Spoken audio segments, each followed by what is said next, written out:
ભૂતરો છૂટો થઈ જાય. હા, આ ગતિ સંતની સદગુરુ મહાપુરુષો મળે અને આ સંદેશો બાપ એવા અમારા સદગુરુનો છે, અમારો નહીં હો ભાઈ. હા, અમે શાસ્ત્રો વાંચ્યો નહીં, વેદે વાંચ્યા નહીં, કશીએ વાંચ્યું નહીં, પણ સદગુરુની કૃપાથી સદગુરુની દયાથી આ વાત સમજાઈ ગઈ છે. અને આ વાતો કરવાની નહીં, સદગુરુએ મારા જીવનમાં ઉતારી દીધી છે બાપ. અમારા જીવન વ્યવહારમાં આ રીતનો જ વ્યવહાર ભક્તિનો, કોઈ જાતની આવી માનંદી નહીં, કોઈ જાતનો આવું પાખંડ નહીં, કોઈ જાતની આવી અંધશ્રદ્ધાઓ નહીં બાપ. એવું સદગુરુની દયાથી અમારા જીવનમાં છે. આ બધું દખાડો ને અમારા પરિવારમાં, અરે સંતોમાં કોઈના ઘરમાં દોયડો જોવા ના મળે સાહેબ. આ સદગુરુની કક્ષા કે બાપ. સંત મળે, મહાપુરુષો મળે. સંત એટલે સર્વનો લાવી દે અંત બાપ. આવા પુરુષો મળે, એવા પુરુષોનો સંગ કરજો અને જીવનમાં બાપ સત્પુરુષોનો સંગ કરજો. જો સંત કશું સુરાશે, જો સોય ના ખાલી સીધા થઈ જવાનો, હખણાદ રહેવાનું બાપ. બીજું કશું મેળવાનું નથી. આ જ સંસારમાં રહી અને આ વાત આમ થઈ જાય એવી છે બાપ. વાર લાગે એવી તમે પાછા એને વિચારશો કામ થઈ જતી હોય તો શા માટે કોઈના પાસે જવું પડે? આ વખ હજારોનો જોવો છે બાપ, હજારોનો જોવો છે, પણ આ વખ પોતાનું જોઈ શકતી નથી.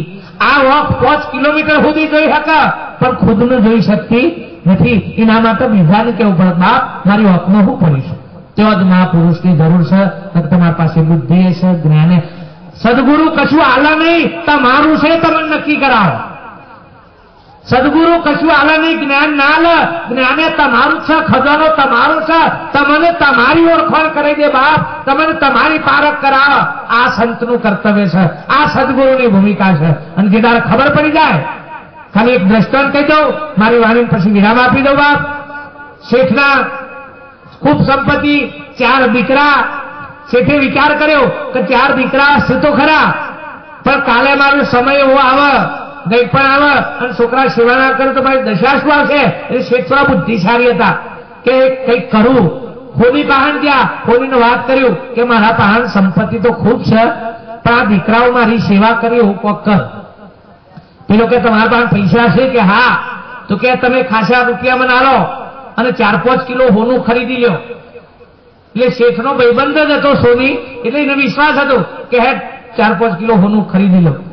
5 કિલો હોનું ખરીદી અને એક સરસ મજાની પેટી બનાવી દીધી. પેટી બનાવીને ઉપર 10 રૂપિયાનો કલર લાવી અને કાળો કલર પેટી ઉપર લગાવી દીધો પેલા ફુવારાથી. પેટીને તાળું મારી દીધું અને શેઠને કીધું કે લ્યો 4 દીકરોને ભેગા કરી અને ભેગા કરીને કહેજો કે આ પેટીમાં 5 કિલો હોનું છે, પણ મારા મર્યા પછી કાઢવાનું, અત્યારે ત્યારે છોકરાને બોલાવીને શેઠે કીધું કે આમાં 5 કિલો હોનું છે, પણ મારા મર્યા પછી તમારે વેચવાનું, અત્યારે નહીં. પછી તો જે હોનું છે એવી ખબર પડી અને છોકરાને હોય જે સેવા ચાલુ કરી બાપાની. અઠવાડિયામાં પેલો બેન આવું કે બાપા આજે મારા ઘેર જમવાનું છે, પેલો આવું કે બાપા મારા ઘેર જમવાનું છે. શેઠને લહેર પડી અને રોજ તમે જો તો મનગમતું ભોજન બને. આ શ્રીમાં રહ છે ને તેઓ હુંદી અને તમે જોજો આમ પીલાવવું પડે, લખી રાખજો. અને જે દારા રહ નીકળી જશે ને એ દારા સોતો એક બાજુ કીધું, હા એક બાજુ બે હા તમે વચમાં બોલતા આનંદી અહંકાર રહ નીકળી ગયો.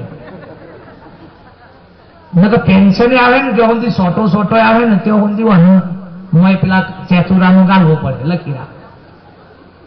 અને બરોબર સેવા થાય. કાલાંતરે શેઠનું શરીર છૂટી ગયું ને એના છોકરાના ઘેર હતા. 12મું 13મું પતી ગયું બાપ અને બધા 4 દીકરા ફટાફટ ભેગા થયા. હો બધો ભેગો થઈ ગયો કે પેલા બાપાએ હોનું આપણું 5 કિલો પેટીમાં રાખ્યું છે કે હેડા ભાગ પાડજો કે ફટાફટ. તમે જુઓ તો તારું ખોલ્યું અને પેટી જેવી ખોલી, પેટીમાં કશું નહીં. એટલે પેલા છોકરાનો શક પડ્યા ને નાભાઈ ઉપર કમવાનો નાવાના બાપો છે લીવાના નાભી ગોતા અને ગમે તેમ કરીને ફોહલીને બાપા પાસેથી લઈ લીધું. કે આ તું બોલે કે તી લીધું છે? પેલો કે બાપ પેટી રાજા ખોલી છે, હું અડ્યો જ નથી. પણ પેલા વેમ જે પેઠો છોકરો અને પાછા એવા ભૂવા મળ્યા કે તમારા ઘરનું જ છે. આ અડધો દાંતો અહીં વાળું છે, ઘરનું જ છે. એટલે મથીન મેળ આવ્યો હોય તો એ ઉપરથી આ નજર બગડે કે ઘરનું જ છે, તો ઘર મોત કો ક્યાં ગયા. એટલે આ ઘરવાળા કોઈ આ બધું કરતા છે બા. અને આ માતાઓ આવું બધું રાહકાર માં કહેવાય. પેલો ગાવા વાળો ગાય છે માએ દારૂ પીધો હારાનું ગ્રામ આ તો દારૂ પીતી હે હારા શરમ ના તને કાત અને દારૂ પીવાની માં કેવાય તો યાર ધાસર આવે છે કે પેલી દાર નો હારા પાડા કરતા થી જેલા છે હા બધાનો વ્યાયામ આ પેઠો તે ઝઘડા રગડા કોઈ કોઈના ઘેર જાય ને વ્યવહાર તહેવાર બધું બંધ થઈ ગયો તમે જો સાહેબ ખાસા સમય પછી હોની ખબર પડી કે શેઠના 4 દીકરા તો લડ્યા છે કોઈ કોઈના ઘેર જતા નથી બાપ શેઠ તમે જુઓ તો જ્યાં પેલા ભાઈ મળ્યા પોતાને કે ભાઈ કેમ કે બાપો મારા બાપુ કે તમને ખબર હતી ને કે યાર 5 કિલો હોનું કે આ પેટીમાં મૂકીને ગયા હતા અમને કહીને ગયા હતા પણ છેલ્લીવારના બાપાના જ્યાં પછી એને નાભે નાભે ખોલ્યું કે કશું હારે બધું સાફ કી હું કરી નાખી કે મારા બાગમાં આવી જ નહીં ગઈ પેલા શેઠ હોની કી પેટી તો જઈ ગઈ અરે કી ફેંકી પેલા કબારી ખોનામાં પેટાને શું કરવાનો કે મારા કી પેટી ખરી કી હોશ એ તો એને નાના ઘરમાં નાખી દે કે કબારી ખાતામાં કી અને અમે તો કોઈ જ બોલતા નથી પેલા શેઠ કી હોનું તો સલ્યા કી નહીં જ તારા બાપાને નહીં જ હોનું આલી તું તારા બાપાએ મારા પાસેથી પૈસા લઈને ખરીદી તું કી હોય તો તાને જુઓ કે નહીં સાફ પેટી તો ભાઈ કી લાવો પેટી તો લાવો ક્યારે ભાઈ એ ભેગા થયા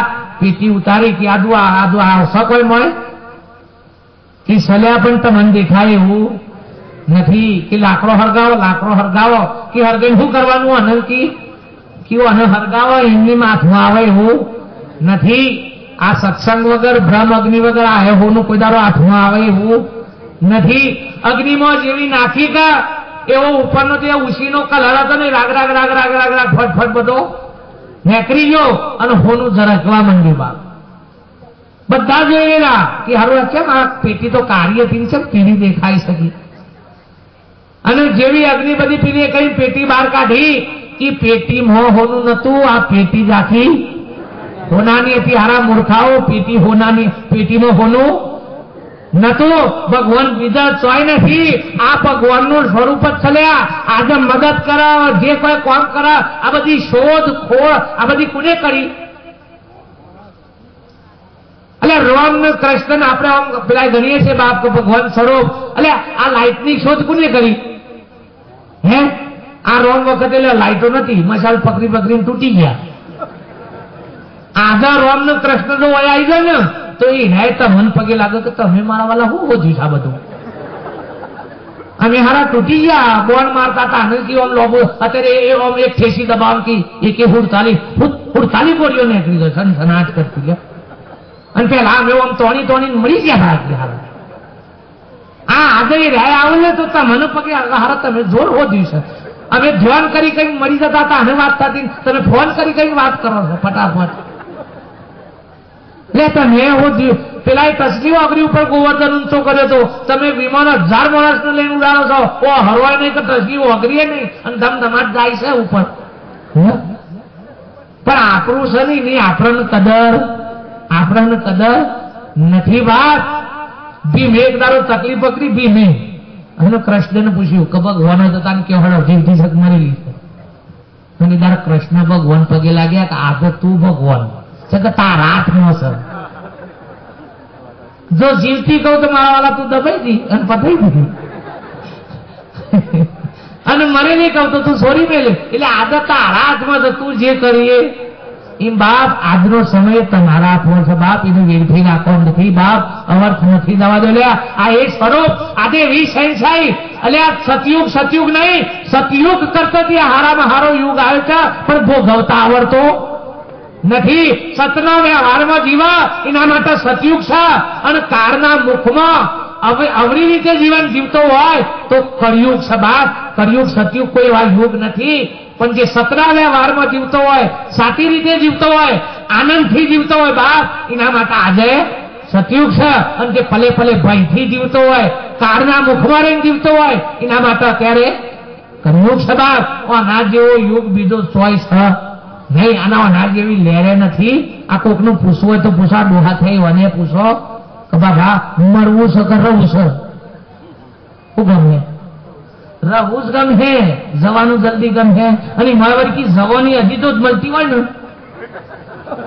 જો ભગવાનના આશીર્વાદથી જો હજી જવાન થતા હોય ને તો વળી હારામ હારું નહીં એનું જવું ના કરતા બાબા ના જેવો અવસર બીજો કોઈ નથી. મહાપુરુષ કે આપણને મળ્યો છે પણ આપણે એને ગુમાવી દઈએ છીએ બાપ. એ મહાપુરુષ કે આ હોનાની જ પેટી છે બાપ, પણ આપણને કદર નથી. ઉપર માયાનો કલર લાગ્યો છે એટલે આપણે એને ઓળખતા નથી.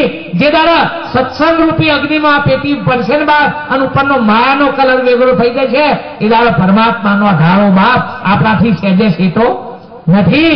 પણ જયારે એ ભગવાનની એ પરમાત્માની ઓળખાણ થાય એટલે વિશેષ સમય ના લો.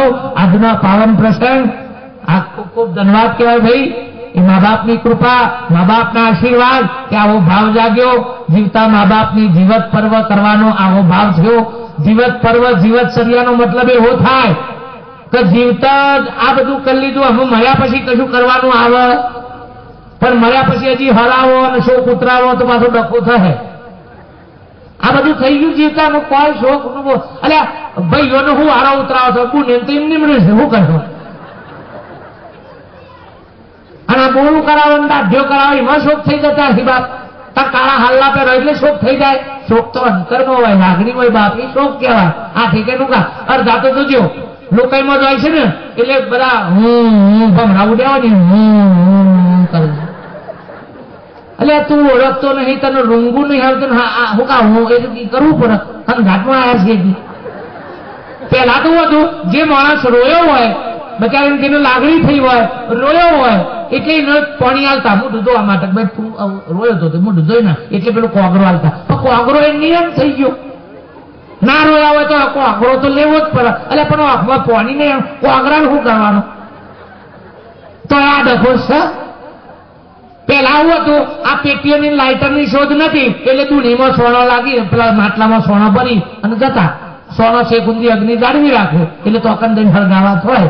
ઘી ખોડ ના હરકતું હોય તો જલ્દી હરગ અગ્નિ પકડી પાડે. એટલા માટે આ દુની લઈને જતા. આમ લાઇટરની પેટી છે તો દૂનો ઘાટી લઈને જોઈ છે. રિવાજ થઈ ગયો. આમ પેટી હુકુટી બાર બાભો થઈ જાય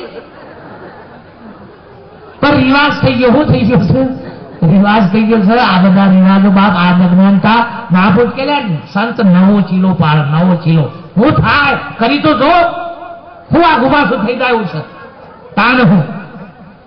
અને આ તો તમે અગ્નિ સંસ્કાર કર્યા એટલે આટકો તમે હર હપ્તો કરીને પધરાવા લઈ દો. પણ જે ડાયરેક્ટ જ પધરાઈ ગયા બદ્રીનાથમાં તે દારા 2 વર્ષ પહેલા એ મનસો પધરાવાના હું.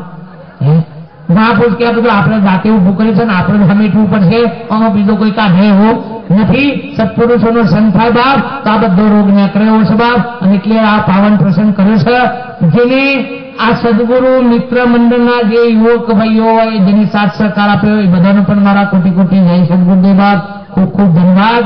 પણ સત્સંગમાં રહ્યો એવું ના માનતા સત્સંગ થઈ ગયો. સત્સંગની શરૂઆત થઈ છે.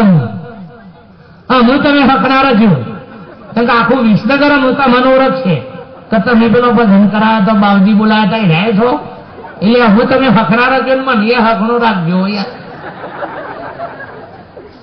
તમે બાવજી બોલાયા બાવજી તો સરસ સરસ વાતો કરતા હતા તમે કેમ આ છો આવું ના થાય હો. અને એટલે જ હું કઉ છું મારા હો ભરવા વાળા નહીં સુધરે તો ચાલશે પણ બોલાવવા વાળા હકનાર હોવા જોઈએ. અને એટલે જ હું તારીખો નથી ચાલતો ભાઈ. સત્સંગનો હોય બરોબર આવતો હોય દહારો હોય સત્સંગી બને ને પછી યાર સત્સંગની એમને ખબર પડે જ નથી બાપ. પારખ ના થાય. આ તો ગમે તેટલું આટલું બોલ્યા ભાઈ પણ અમુક શબ્દ પારખનો એ ના પકડાય એ જયારે સંતની ભૂમિકામાં જાય તો આ અવરું લાગે ઉપરથી તો આ તો કેમ આવું કેમ બાપ બોલવાનું એવી વાત નથી. આ ભૂમિકા સત્સંગની છે બાપ. સંતના સાનિધ્યમાં જાય તો સત્સંગની વાત સમજાયેલી છે બાપ. એટલે ખૂબ ખૂબ ધન્યવાદ. જેમને પોતાના દાદા દાદી માટે આવો ભાવ કરે બાપ એમના પિતાશ્રીને પણ ખૂબ ખૂબ ધન્યવાદ કે જેમને આવા ભાવથી પોતાના માતૃપિતૃની આ જીવતચર્યાઓ જે છે બાપ. જીવતા જે કરવું હોય કરી લેજો બાપ. અને આ જ કરજો ભાઈ બીજું કશું નહીં કરો ચાલશે. બીજા તોય આશીર્વાદ લેવા ના જતા. મા બાપની સેવા કરશો ને એટલે આશીર્વાદ અંતરમાંથી મળી જાય મેળવવાના હોય ને બાપ. સેવા એવી કરજો બાપ. ભલે ગમે તેવા મા બાપ હોય પણ અવગણના કરતા નહીં. અને મા બાપમાં કોઈક ભૂલ હોય તો સુધારજો બાપ. અને જીવન ધન્ય બનાવજો તો આપણું આ પેઢીઓ આપણી કોમ આગળ પેલી થશે બાપ. તો આપણે સુધરેલા નહીં હોય તો આપણી પેઢીને સુધારી શકવાના નથી. સત્પુરુષોનો સંગ કરી જીવન આબાદ બનાવજો. આટલે મારી વાણી વિરામ કરી દઉં છું. બોલો સદગુરુ દેવ કી જય. સત્ય સનાતન ધર્મ કી જય.